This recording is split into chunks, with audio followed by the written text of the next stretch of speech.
Welcome back to the kickoff. Today I'm going to do a bit of a moan about Newcastle United because I feel like I'm getting to a point now where I don't think that this team is going anywhere. Yesterday was something of like, oh, I've seen this too much now and I've seen enough. When Eddie Howe first came to Newcastle, and for quite some time after that, there was a level of intensity, a level of ferociousness and creativity that we had about our play that would consistently be there. And a bad performance from a Newcastle team under Eddie Howe for the first 18 months, 2 years, was highly unusual. Yeah, we'd lose games, but the performances would be at a certain level. And since, let's say, January this year, it might even go back further, but regardless, the bad performances that we have been putting on have just become more and more and more common, and I'm just fucking sick of it. If we don't change something dramatically, Eddie Howe is going to lose his job, and the best players are going to leave, and the whole project is going to fall to bits, actually. And that's how serious this is now. I look at recent performances from us. Wimbledon, we were shit. Everton, we were shit. We had a penalty in that. We missed that penalty. That was just a joke of a game. Brighton, we were absolute dog shit. This was almost the same as the Brighton game in that you give away a stupid goal against West Ham and you make, putting one in against them look like climbing a fucking mountain. We're at home at St. James's Park and we can't even score a fucking goal. Fuck off, man. Chelsea, we were shit. And then we went on a run where we beat Chelsea, which obviously Chelsea didn't have their best team out, but we beat Arsenal, we beat Forest, and even against Forest, we gave away a stupid goal early on, and it took us a long time to get back into that game. But I had a little bit of confidence because despite how hard we made it look, when we clicked, we really got going, and I thought, all right, we're building somewhat back towards the Eddie Howe team that I remember. Less of the stupidness, more of the competency.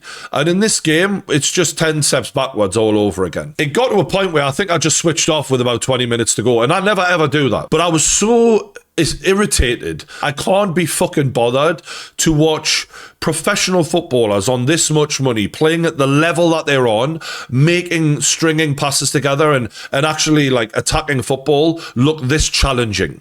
Some of these lads have got real hopes and dreams of playing at the highest level. Reality check, man. You're making the basics look fucking hard right now. And it's funny because in the first 10 minutes, we actually had a lot of the ball. We were cutting them open. Like, West Ham did not look good. They're coming into this game in a bad run of form. They're under a lot of pressure.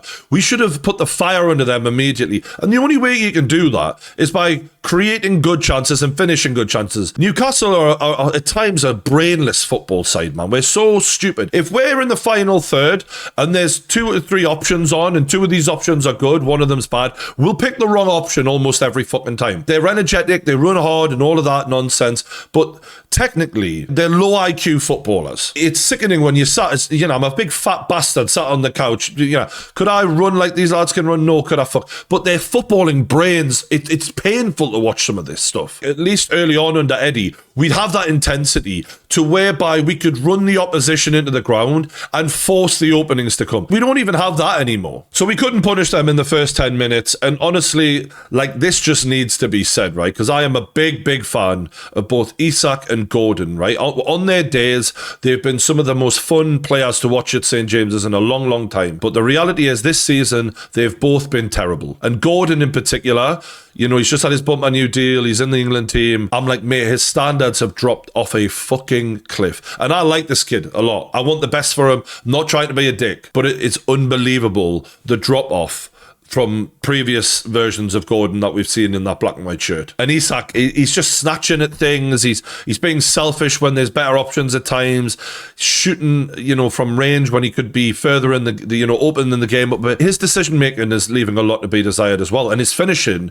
is nowhere near what it was. But Gordon, I'm really surprised at how bad he's looked. Look, I've got to focus in on them because I actually have high hopes for these lads' careers. I think potentially one day, and I would feel no anger towards them if they did use Newcastle as a springboard and go and play for one of the biggest clubs in the world and win a Champions League or whatever. If they can do that, crack on. Just give us the best that you can. But right now, Fuck me. You're lucky our squad is as paper thin as it is, because you shouldn't be fucking starting games. Which begs the question, why the fuck did we spend like 80 million on Gordon and Barnes and have two left wingers where one of them's not even fucking playing? Barnes barely even starts games. And then on the right, we've got Almiron and Murphy, who are so bad that we're shoehorning Joe Linton into like these wide positions just because how shit they are. So we don't even have a threat on the other side of the pitch half the time. And Barnes, you know, we paid 40 million for him. As I said, he never fucking starts games, and yet you can see why. Yes, he can shoot, right? I'll give him that. He's got a great shot on him. The rest of his game has been pretty dog shit. I am baffled as to why we spent that much money on him when we don't need a left-sided player when Gordon starts every time, and we desperately need a right-sided player, and his game is the way it is. And when we're looking at creating for Isak, as much as I'm having a little bit of a pop at him, yeah, we had that one great cross from Gordon the other week, but our crossing on the whole from fullbacks, wingers, midfielders, all of them, it's absolute shit. I don't know what we're doing in training. Why can we not cross a fucking ball properly? It's fucking terrible. And we've severely missed the balls in from Kieran Trippier since he's been injured. I mean, the level he's on for crossing a ball is like out of sight compared to the rest of the team. Despite, you know, people might complain about Kieran's mistakes last season in defending. Chance creation, he's one of the best in the Premier League. Still, when you're relying on a right back who's getting on a bit for your best crosses, that just shows where the money has been spent wrong. Then we'll go into midfield, and this really is funny, this for me, because you do have to laugh after a while, don't you? You buy Tonali for 50 odd million, and you're thinking, what a player he looks. I mean, he's gorgeous, so he must be class. He's Italian, you know, he's got some good highlights. I'm all in. Let's go Milan. And he gets banned after a couple of great games. You know, his debut against Villa was amazing. Banned for a year. Eddie Howe spends, you know, a lot of the season saying, well, you know, we've lost the player, it's just unfair. He finally completes his ban, comes back into the side, and we start showing Longstaff over him. Now, I tell you what, Sandro Tonali, a message from me to you, pal. If you are letting Sean Longstaff start games ahead of you, you've got a lot bigger problems than a gambling addiction, my friend. Fuck me. I know Sean Longstaff tries hard and yada, yada, yada. He's not a technically good footballer. Who the fuck else does he start for in the Premier League? Sandro Tonali was bought for 50 odd million. Another one, just like fucking Bonds, spent a lot of money on him, and he's not starting football matches. That is a damning indictment on Eddie Howe's signings. You're spending big money and it's a fucking waste. It is no point spending all that money if you're not improving your starting 11. And I really like Eddie Howe, but the facts are the facts, right? I can't fucking protect him from the truth. It's the fucking truth. Dog shit. If Sandro Tonali has been bought for 50 odd million and he's not good enough to start against over fucking Sean Longstaff, then what the fuck is going on? Absolute joke. And that's where Eddie Howe is going to come under real pressure, because if you're playing shit and then you look at the signings and they're also shit, I can't have a go at 10 odd for fucking months on end and then not acknowledge that. And look, our midfield on a creative level is just poor. I know I look at the stats from Bruno Guimaraes, and his ball recovery, his dribbling is good, but even Bruno's passing, his decision making and cutting open teams, last season there was times where he did amazing things. This season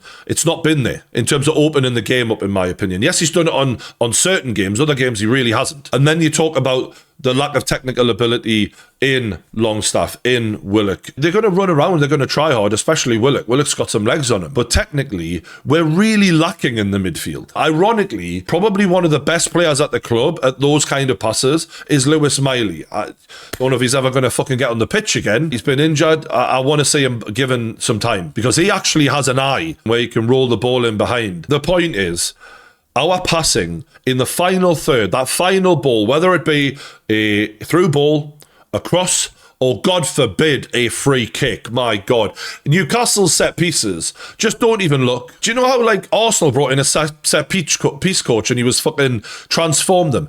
Who is he? Can we buy him? Because every single time we get a fucking set piece, it is dog shit. You're just wondering, what are we doing? Because we're shooting shit, and we're crossing and delivery is shit. So what are we doing in training? Because that's literally bread and butter, surely. And whenever we get a team that has a low block and they nick a goal like Brighton did and like West Ham did, and they just defend really well, Eddie looks out of ideas now. And the way we used to just blitz teams, like, we're going to need a bit more technical ability, a bit more smarts about us. And it's just not there. So, unfortunately, Eddie is going to start coming under real pressure if this continues, because it looks like there's no plan B at all. And his substitutions, did that help anything? And defensively, God almighty, we gave Lloyd Kelly, is it? We gave him like 100 grand just because he was a free agent. Lloyd Kelly, mate, I'd rather have Lorraine Kelly at centre-back. The way he lost his man on that corner last night for the first goal was nothing short of fucking pathetic. You're on that kind of money, and that's the way you're treating the fucking game. Where is your self-respect and your pride in your own game? Where the fuck is it? Fabian Shaw, he's just not at it anymore, is he? Like, we got a good run out of him. Like, we got our money's worth. And he's had some good games. Like, he really has.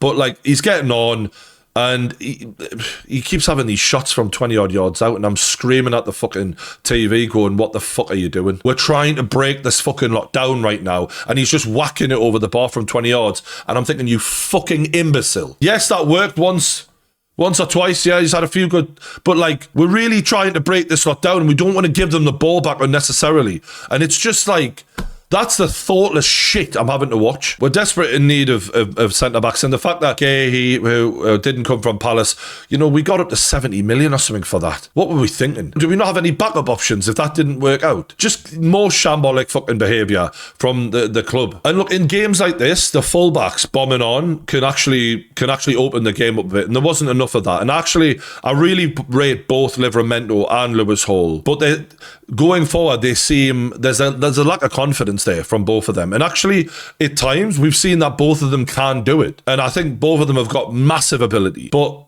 where is the encouragement from the manager? At least then, someone's going down the fucking right-hand side, because what the fuck is that position right now? I think the frustrating thing for me is that we got, if we'd have won this, we'd have been 2 points off of Man City, and Man City are going through a bad time. But for how bad we've been at times this season, we would have gotten away with some shit performances and really had a chance of top 4 this season.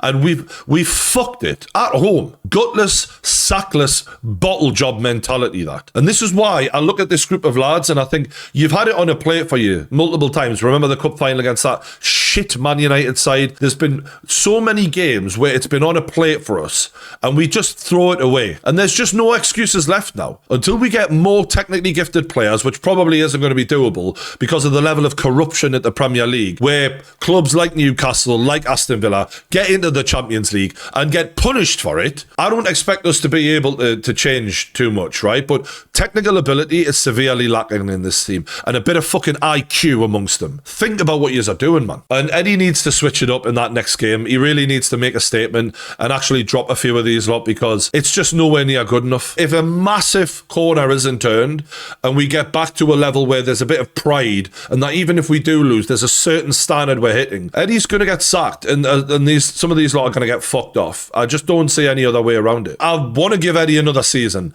but like, we got to see more than this. Even as much as I really want to. If this is the standard, he's as good as gone in the next, by the summer. Because what's the point otherwise? The players are going to keep letting us down. All right, anyway, that's enough for me. Don't forget to subscribe to The Kickoff. I'll see you later.